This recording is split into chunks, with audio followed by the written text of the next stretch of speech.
Hola comunidad Relatos de la Noche. Sigo este canal desde sus inicios, cuando contaban creepypastas y nos hacían esperar meses para el siguiente capítulo. Desde hace mucho tiempo he querido compartir esta historia, especialmente desde la primera vez que escuché un relato sobre doppelgangers. Pero fue hasta ahora. Al escuchar el primer relato del episodio, participé en un exorcismo por accidente, que finalmente me animé a hacerlo. Y es que mi experiencia es muy similar. Desde que era niña tuve muchos encuentros paranormales. De hecho, forman parte de mis primeras memorias. Era muy pequeña, pero aún así sabía que esas figuras no deberían estar ahí. No siempre sentía miedo, pero aún así iba a la habitación de mis papás. Despertaba con cuidado a mi mamá y le decía cosas como: «Hay una niña en mi cuarto», o «Hay un señor extraño en la cocina». Su respuesta siempre era la misma: «Es tu imaginación, mi amor. Vete a dormir». Y crecí creyendo eso, que todo era solo mi imaginación. Incluso cuando, al volver a mi habitación en la oscuridad, el señor en la cocina seguía ahí. Una noche me desperté y fui al baño. Justo frente a esa puerta está el comedor, y a un lado de este hay un arco que da a un pasillo, al final del cual se encuentra la habitación de mis padres.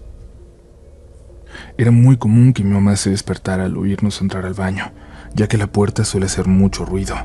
Por eso no era raro que al salir, lo primero que viera fuera mi mamá, recargada con un brazo en la silla del comedor, esperando su turno para entrar. Pero esta vez fue distinto. Cuando abrí la puerta, la vi. Era mi mamá, con su bata blanca, de esas que venden en todas las playas, con estampados de animales marinos y el nombre de un sitio turístico. Llevaba el cabello recogido en un moño alto, como siempre, porque siempre tiene calor. Se veía exactamente como mi mamá, pero no era ella. Cuando la vi me quedé paralizada. No hizo ningún sonido ni volteó hacia mí. Su postura me inquietaba. Estaba ligeramente inclinada, con el cuello en un ángulo extraño y un hombro más elevado que el otro. No podía ver su rostro. Se me erizaron los vellos de la nuca. Sentí un miedo inexplicable. Solo pude susurrar: «Mamá». Apenas pronuncié esas palabras, aquella cosa comenzó a moverse hacia mí. Sus movimientos eran antinaturales. Mi cuerpo al fin reaccionó. Eché a correr, entré a mi habitación y aseguré la puerta con llave. Brinqué a mi cama y me cubrí con las cobijas. Jamás, comunidad, jamás había sentido un miedo así. Era como si todo el cuerpo me gritara que estaba en peligro de muerte. Esa fue la primera y la última vez que la vi. Debía tener unos 8 años. Nunca se lo conté a nadie. De hecho, pasaron muchos años hasta que un día le conté la historia a mi hermana mayor, y ella se quedó boquiabierta. Me juró que le había pasado lo mismo, en las mismas circunstancias, saliendo del baño en la madrugada. La vio. Sintió el mismo miedo paralizante y, al igual que yo, solo pudo correr, esconderse bajo las sábanas. Tiempo después, durante una visita a la casa de mis papás, decidimos preguntarles a nuestros 2 hermanos menores si habían vivido algo similar alguna vez. Resultó que su experiencia fue todavía peor. Ellos la vieron más de una vez. Aquella cosa se paraba en la puerta de su habitación, solo para verlos. Nunca entraba, nunca hacía ni decía nada, solo se quedaba ahí, inmóvil. Y después de un rato que parecía una eternidad, se alejaba con esos pasos antinaturales. Jamás supimos de qué se trataba, qué era o qué quería. Un día simplemente se dejó de aparecer. De alguna forma, el saber que no solo a nosotros nos ha pasado nos da cierta sensación de tranquilidad, pero al mismo tiempo nos confunde. ¿Qué son esas cosas? ¿Cuál es su propósito? ¿Ustedes qué opinan?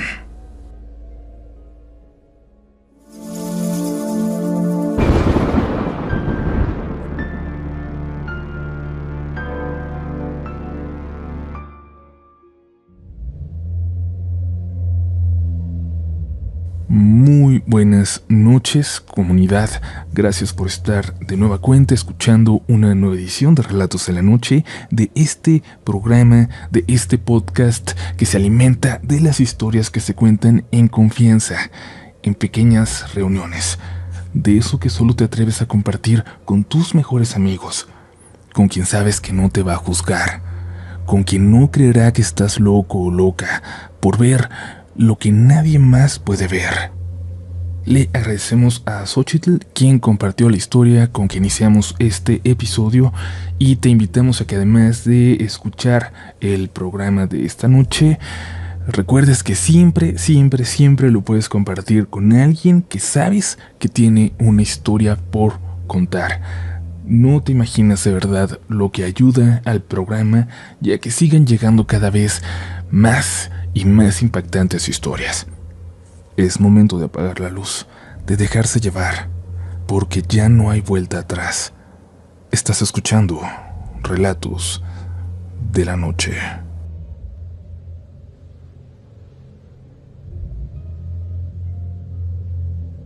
Aquí en el barrio nos conocemos todos. Hasta los ladroncillos de Pokémon te los tenemos bien ubicados, y nunca o casi nunca llegan a robar aquí. Siempre bajan a la colonia contigua a hacer sus cosas. Dicen que es lo justo, porque ellos tienen más, porque aquí nadie tiene mucho, ni la gente que ha trabajado toda su vida. Miren, yo no estoy de acuerdo, pero entiendo por qué piensan así. Y el barrio termina siendo muy tranquilo, como les digo. El día que viene el tianguis, el mercado que se pone en la calle, se llena de ruido, de voces, pero por lo regular aquí hay un silencio tranquilo casi todo el tiempo, a todas horas. Esa tranquilidad es la que ha hecho que muchas familias sigan aquí, como la nuestra. Cuando mi mamá se murió, su familia nos quería cerca de ellos, no acá donde no nos podían ni venir a visitar, porque aquí es un lugar bravo para la gente que no se conoce, para la gente que viene de fuera. Por eso nunca intentaron venir, y por eso nos ofrecieron una casa que había sido de mis abuelos, que les tocaba a los 4 hijos, pero que en ese momento le ofrecieron a mi papá, para nosotros. Pero no quisimos, la verdad. Este es nuestro hogar. Por eso se siente tan feo cuando algo lo toca, cuando algo destruye la tranquilidad que tenemos, cuando pasan cosas que lo cambian para siempre, que le matan una parte suya. Desde aquí, desde muchas calles, se ve la ciudad, gran parte de ella. Esa ciudad allá abajo, salvaje, violenta. Yo nunca creí envidiarla. Como les digo, aquí nos conocemos todos. Por eso, Sandro, el protagonista de esta historia, ya era una parte de nuestra comunidad. Cuando yo era niño, él ya parecía uno de esos loquitos que solo andan vagando por las calles, pero trabajaba en el taller de don Ernesto. Ahí andaba pasando las herramientas, limpiando, barriendo, cuidando los carros, todo en lo que podía ayudar con su poca comunicación. Lamentablemente, cuando don Ernesto se enfermó y se lo llevaron sus hijos de aquí, cerraron ese taller para siempre. Y Sandro se quedó afuera, regresando, sin saber qué hacer, sin saber qué había pasado. Y ahí fue cuando todo cambió para él, cuando se le acabó la poca cordura que tenía. Su ropa, la misma de siempre, se fue haciendo cada vez más sucia, más vieja. Aunque la gente lo ayudaba y alguna vez alguien le prestó un cuarto para dormir, él se pasaba los días sentado en la entrada de lo que alguna vez fue el taller, y ya por la noche se iba a meter a un terreno baldío, donde acomodó algunas cajas y algunas maderas para dormir. Mi hermano menor, el Richie, por ejemplo, solo conoció a Sandro así, como el señor loco que vive en el baldío. A él le daba mucho miedo porque nunca lo llegó a ver trabajar, convivir, echar relajo con los demás en el taller. Pobre Sandro, tuvo una vida muy triste, pero nadie de verdad se imaginaría que iba a terminar así. Porque en esta historia, nada mejora. Todo se va poniendo peor y peor y peor. Porque, por supuesto que si les digo todo esto es porque hay algo muy extraño que pasó. Algo de lo que muchos por aquí fuimos testigos. porque aquí se apareció algo muy feo. Una vez a Sandro casi se le quema todo el baldío. Quién sabe qué prendió una noche de frío y se le quemó la casita de madera y cartón que había armado entre los matorrales. Bueno, casita es mucho decir, la verdad. Solo montaba una tabla que sirviera de techo e iba apilando algunas más para formar paredes. Conforme avanzaba el frío le iba agregando capas y capas, y ya cuando hacía calor las quitaba. Pero esa noche yo creo que no fueron suficientes las capas, ni las cobijas que le daba la gente, y prendió ahí cerca de su casita una fogata que se descontroló. Por suerte, entre todos los vecinos logramos apagarlo antes de que llegaran los bomberos. Ellos lo único que hicieron fue sacar algunas de las tablas que habían quedado a medio quemar, y de alguna forma, ahí, con esas tablas fue que empezó todo. Una de ellas, una tabla grande que dejaron recargada en el cerco del terreno vecino, tenía una marca hecha por el fuego. Y sí, a ver, yo he visto programas donde la gente ve manchas en una tortilla o en una mancha de humedad y luego piensan que es la Virgen porque desean con todas sus fuerzas que sí sea. Pero les juro que esa tabla parecía realmente milagrosa, como si un artista hubiera dibujado con cenizas en ella. La silueta de la Virgen estaba perfectamente delineada y había 2 trazos claros del color de la madera que la terminaban de dibujar. Uno que parecía ser de sus manos rezando en medio del pecho, el otro parecía delinear su manto cayendo alrededor de su cara. Solo eso se necesitaba para que por la mañana se hubiera llenado de señoras, creyentes o no, curiosas, rodeando aquella tabla por la que ya se estaba peleando Sandro, que lo único que quería era volver a construir su refugio en otro rincón del mismo terreno. Hasta trajeron al cura para que la viera, para que certificara el milagro. Pero nuestro párroco era uno muy joven, de esos que buscan que la gente ya no caiga tan fácil por este tipo de creencias, a veces de engaños. Regañó a las señoras. Les dijo que eso se llama pareidolia, que no fueran crédulas y que mejor regresaran a la iglesia. Que bien que se había dado cuenta que muchas de esas tenían meses sin ir a misa, que si querían congraciarse con la Virgen, en lugar de andar adorando una tabla, mejor soltaran a los perros que tenían amarrados en el frío. Él le regresó la tabla al pobre de Sandro, que luego corrió con ella al fondo del terreno, y San se acabó. No se volvió a hablar de la tabla, ni de la Virgen de las Cenizas. Y el pobre Sandro armó su casita, pero no sé si por el miedo a que le robaran la tabla, ya casi no salía. Ya no se iba a sentar por las tardes frente al taller abandonado de don Ernesto. Siempre estaba ahí, en el baldío, todo el día. Yo una vez escuché hablar a los raterillos frente a la tienda. Decían que Sandro se había conseguido una novia, que lo habían escuchado hablar con alguien, que una voz de mujer salía de la casa en el baldío. Yo lo había dejado de ver por esos días. Llegaba tarde de la escuela y no pasaba por ahí, por esa calle. Esta quedaba camino a las canchas donde jugaba fútbol, pero me había tenido que despedir de esos juegos por el horario que me pusieron. El único que seguía yendo a las canchas era Richie, mi hermano, que se iba a jugar. Pero la mera verdad no era un tema tan interesante o que trajera en la cabeza. No se me ocurrió preguntarle, hasta esa noche. Me acuerdo que llegué a la casa extremadamente cansado, y más tarde que de costumbre. Cuando me estaba quitando los zapatos para acostarme en el sillón a ver la tele, mi papá salió de la cocina y me dijo que Richie no había llegado, que andaba todavía en las canchas, que tenía que haber llegado hace una hora. Me dijo que fuera a ver qué andaba haciendo, que lo regañara por tardarse. Como les dije, la zona era muy tranquila y nos conocíamos. Nadie le iba a dar un vicio a mi hermano, de 9 años, pero aún así ya era muy tarde. El Rich era muy bueno para jugar fútbol, demasiado bueno.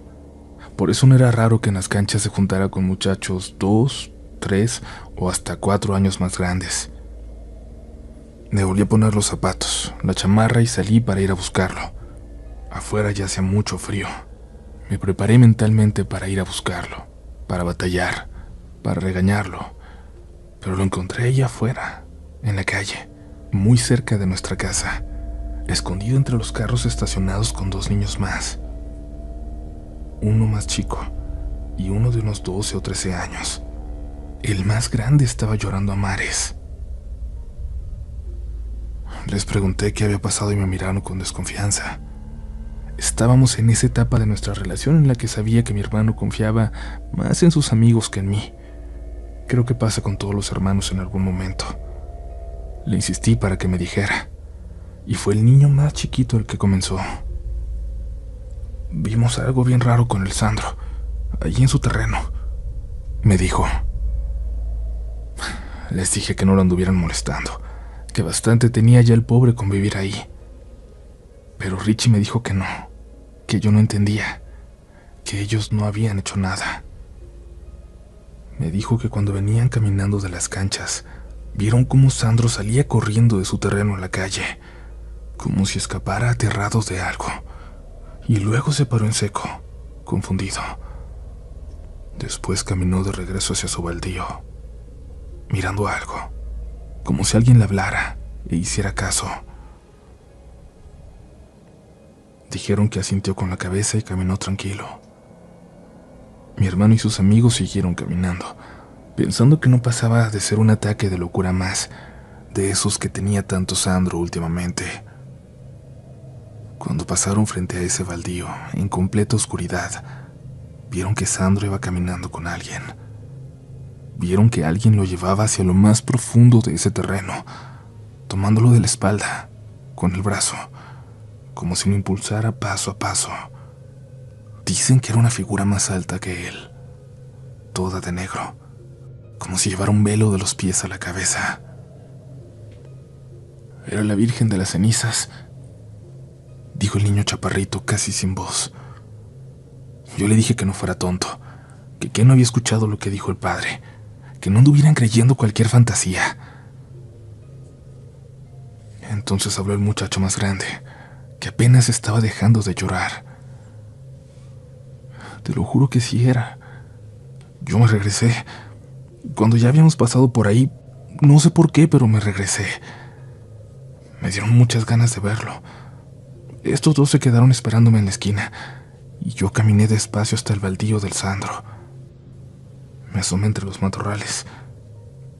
Vi que Sandro estaba de rodillas, y la Virgen de las Cenizas estaba parada frente a él. Te lo juro por mi mamá que tenía cara de calavera. Te juro que no estaba tocando el suelo. La voz con la que me lo dijo, la cara del pobre muchacho me hicieron creerle. Los ojos de miedo, esos ojos como de un niño al que dejaron solo en el desierto. Era muy difícil no creerles. Pero yo intenté calmarlos. Intenté decirles que todo estaba bien, que todo estaría bien, que seguro que había una forma de explicarlo, aunque yo en ese momento no la encontraba. Así que nos fuimos caminando para distraerlos. Los acompañamos a sus casas, y luego yo regresé con Richie y le advertí que lo iban a regañar de todas formas. Le dije que se inventara otra cosa, porque eso de la Virgen de las Cenizas no lo iba a creer mi papá. Pero cuando llegamos a la casa, no lo vimos por ningún lado. No estaba mi papá. Solo la puerta abierta, la de la calle y la de la casa. Y antes de que pudiéramos preguntarnos dónde estaba, escuchamos gritos, ladridos de perros, un escándalo a lo lejos, y luego el señor de enfrente salir corriendo de su casa con un balde de agua. Le dijo a su nieto que se quedara ahí, y él se quedó paradito en la puerta. Me acerqué a preguntarle a dónde se había ido su abuelito. «Se está quemando el Sandro», dijo.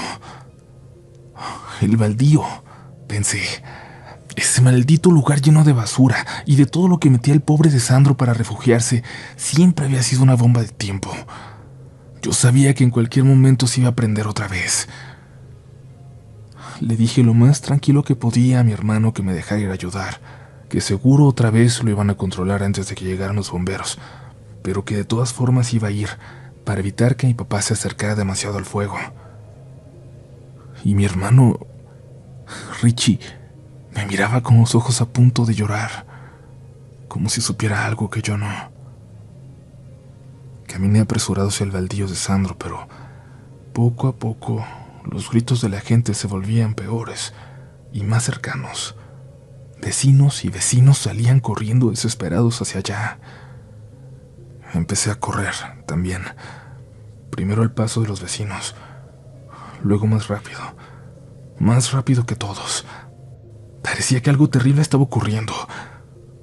Sabía que tenía que encontrar a mi papá. El baldío de Sandro parecía el infierno. No sé cómo. No sé qué se prendió, pero las llamas medían metros de altura. Ya se habían empezado a pasar a las casas de al lado, que era lo que la gente estaba intentando apagar. Al llegar me encontré a mi papá en el suelo. Lo estaban atendiendo. Le estaban curando las manos. Las tenía muy quemadas. No tenía cejas. Parecía que le habían quemado todos los vellos de la cara. Había otros vecinos en peores condiciones y le pregunté qué había pasado. Me dijo que se preocupó mucho porque no llegábamos, que salió a buscarnos, caminando rumbo a las canchas. Cuando apenas se iba acercando al baldío, escuchó los gritos de la gente, intentando salvar a Sandro. Había prendido toda su casita, todo alrededor. Todo lo había llenado de combustible que le sacó a un carro de la calle. Lo prendió todo en el terreno y se hincó. Cuando todo estaba en llamas, mi papá y otros vecinos intentaron acercarse. Intentaron llegar a él, a Sandro, pero el dolor los hizo retroceder. Los gritos de las vecinas al ver a Sandro en llamas, sin inmutarse, ahí quemándose por completo. Los gritos se quedaron grabados de tal manera en el lugar que creo que aún se siguen escuchando hoy. Sandro se quemó sin inmutarse, sin gritar, como si no le doliera, o como si no pudiera sentirlo, o como si no pudiera moverse. Los bomberos llegaron al menos justo a tiempo para que el incendio ya no se propagara a las casas de al lado. Yo nunca le dije a mi papá lo que había visto mi hermano esa noche más temprano. Tampoco creo que él vaya a decírselo. Y es que si algo se nos murió en el barrio esa noche, algo también se murió en mi hermano, que desde ese día se volvió súper callado, que desde ese día casi no sale de su cuarto. Y a mi hermano nunca le he dicho lo siguiente: lo que vio mi papá, lo que vieron los que llegaron primero, una silueta de negro en el fuego, parada frente a Sandro, frente a ese cuerpo que permaneció hincado hasta que prácticamente se consumió. Nadie sabe de quién es ese terreno, pero nadie se lo quiere apropiar. De hecho, lo cerraron con una barda que fueron construyendo poco a poco entre los vecinos. Ese baldío no tiene entrada. Está oculto. Todos caminan frente a él mirando a otro lado, como si quisieran olvidar lo que sucedió ahí, lo que se murió del barrio.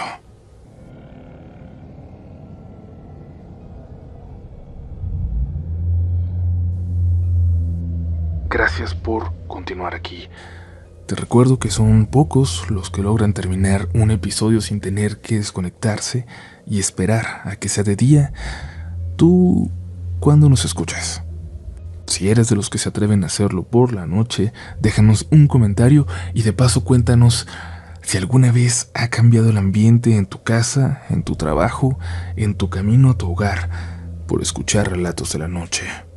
Y por cierto, nos vamos a ver otra vez muy pronto en 2 ferias de libro ya confirmadas para seguir firmando y para darles una sorpresa muy especial. Estén pendientes a las redes de Relatos de la Noche para que sepan de qué ferias estoy hablando, en qué ciudades y cuándo vamos a estar por allá. Mientras tanto, ya no les detengo más, vámonos con una historia más porque Aún quedan apariciones espectrales, sonidos misteriosos, leyendas locales, preguntas que no se podrán responder sin asomarnos a la posibilidad de que lo paranormal es real. Aún quedan relatos esta noche.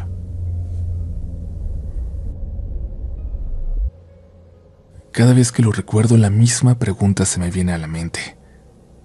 ¿Qué era aquello que vi en el desierto esa noche?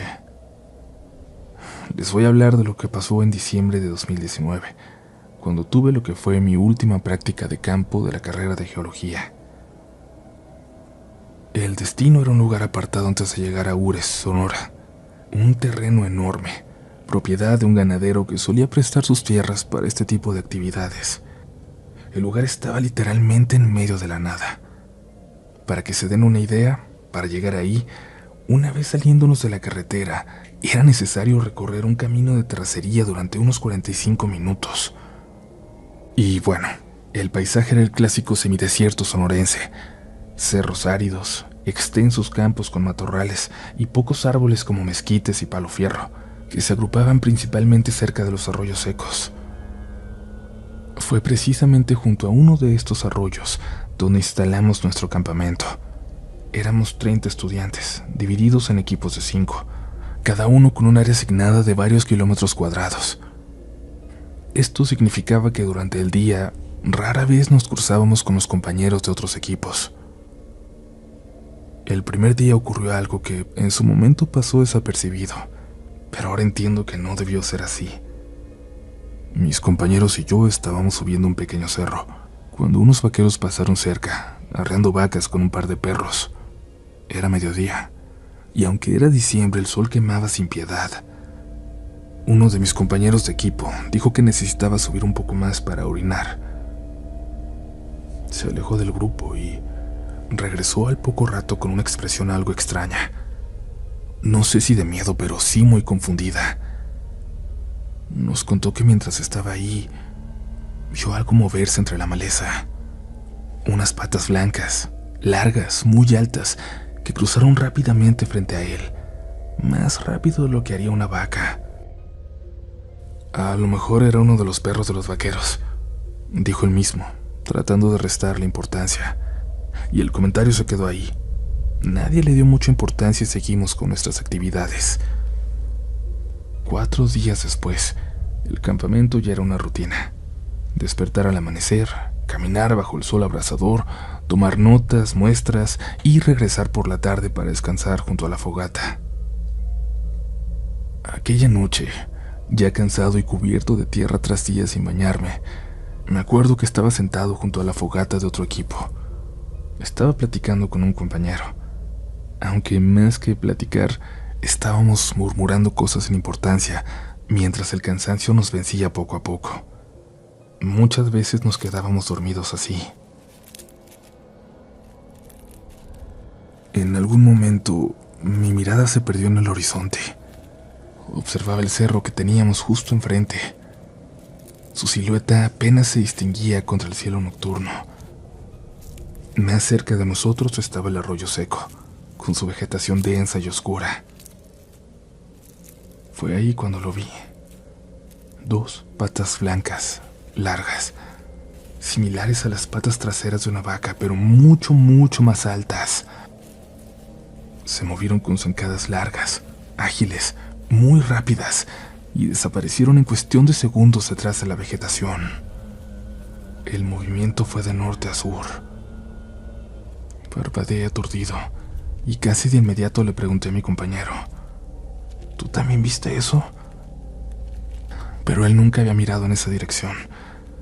Entonces se acercó mi compañero de equipo, el que había visto las patas el primer día, y cuando le conté lo que había visto, hizo un gesto de asombro. «Ey, eso mismo vi el primer día, pero las matas no me dejaron ver bien». El ambiente se murió por completo. Nadie dijo mucho después de eso.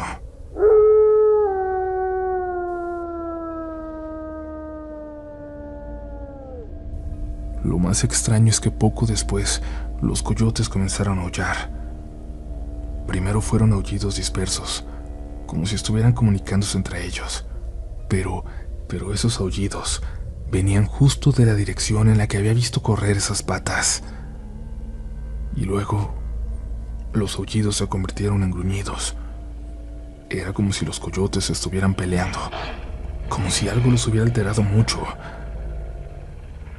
No sé cómo decirlo, porque no es lógico, porque solo es una corazonada, pero al escucharlos, algo me hizo entender que los coyotes no estaban peleando entre ellos. Siempre he buscado explicaciones lógicas cuando me llega a pasar algo extraño.